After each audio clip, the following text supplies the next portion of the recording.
Remue ménage. Remue ménage.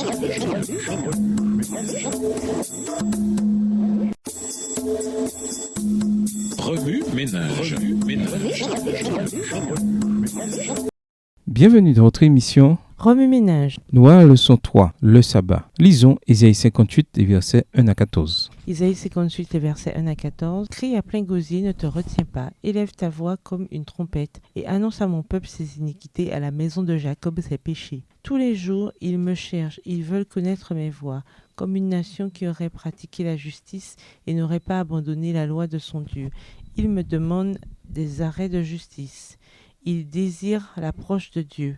Que nous sert de jeûner si tu ne le vois pas, de mortifier notre âme, si tu n'y as point égard? Voici le jour de votre jeûne, vous vous livrez à vos penchants et vous traitez durement tous vos mercenaires. Voici, vous jeûnez pour disputer et vous querellez, pour frapper méchamment du poing. Vous ne jeûnez pas comme le veut ce jour, pour que votre voix soit entendue en haut. Est-ce là le jeûne auquel je prends plaisir, un jour où l'homme humilie son âme, courber la tête comme un jonc et se coucher sur le sac et la cendre? Est-ce là ce que tu appelleras un jeûne, un jour agréable à l'Éternel? Verset 6. Voici le jeûne auquel je prends plaisir. Détache les chaînes de la méchanceté, dénoue les liens de la servitude. Renvoie libre les opprimés et que l'on rompe toute espèce de joug. Partage ton pain avec celui qui a faim et fais entrer dans ta maison les malheureux sans asile. Si tu vois un homme nu, couvre-le et ne te détourne pas de ton semblable. Alors ta lumière poindra comme l'aurore et ta guérison germera promptement. Ta justice marchera devant toi et la gloire de l'Éternel t'accompagnera. Alors tu appelleras et l'Éternel répondra. Tu crieras et il dira, me voici. Si tu éloignes du milieu de toi le joug,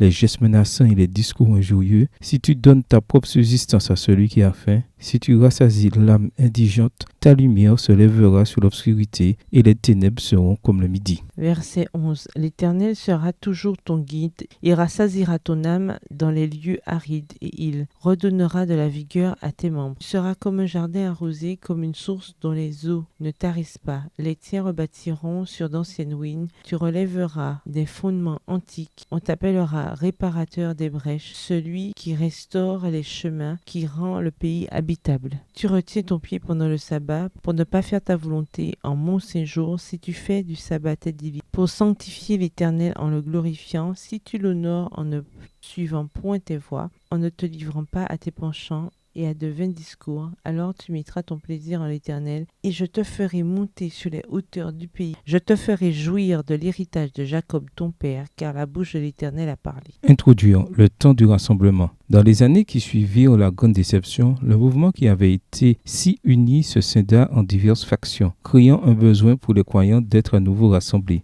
Dieu choisit d'utiliser la vérité doctrinale du sabbat pour unir ses croyants, gravant cette précieuse vérité dans le cœur de diverses personnes après la période de déception. On ne peut ignorer l'influence des baptistes du 7e jour sur ce mouvement. Un excellent exemple est celui de Rachel Hawkes Preston. Suite à un sermon que le pasteur Frédéric Wheeler avait prêché un dimanche, elle s'entretint avec lui sur la vérité du sabbat. Il accepta cette précieuse vérité et une petite congrégation observatrice du sabbat se forma à Washington dans le New Hampshire où se trouve encore aujourd'hui la première église adventiste observant le sabbat. Thomas Preble, un autre baptiste influent, fut le premier pasteur millérite adventiste à défendre le sabbat par écrit. Malheureusement, il n'observa le sabbat que pendant 3 ans. Son article intitulé A Tract Showing that the 7 days should be observed as the Sabbath instead of the first day. Article montrant que le 7e jour devrait être observé en tant que sabbat au lieu du premier jour, eut un impact considérable. Joseph Bates le lut, accepta la vérité du sabbat et au début de l'année 1845 devint sans doute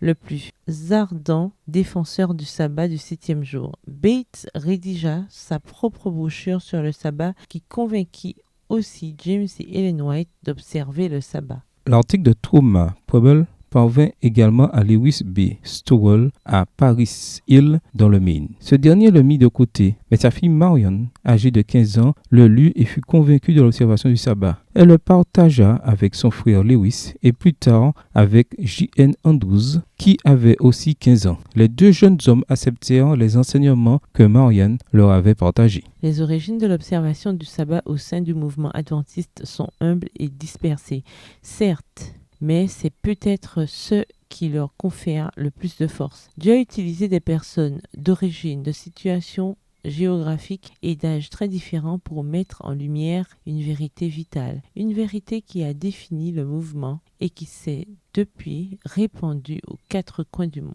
Ménage, lisez Ésaïe 58 et versets 1 à 14 à partir de la version biblique de votre choix. Si vous êtes pressé, écrivez une partie du passage principal. Vous pouvez aussi paraphraser ces chapitres avec vos propres mots, en tracer les grandes lignes ou en faire une carte heuristique. Au revoir. Et à demain si Dieu veut. Remue ménage. Remue ménage.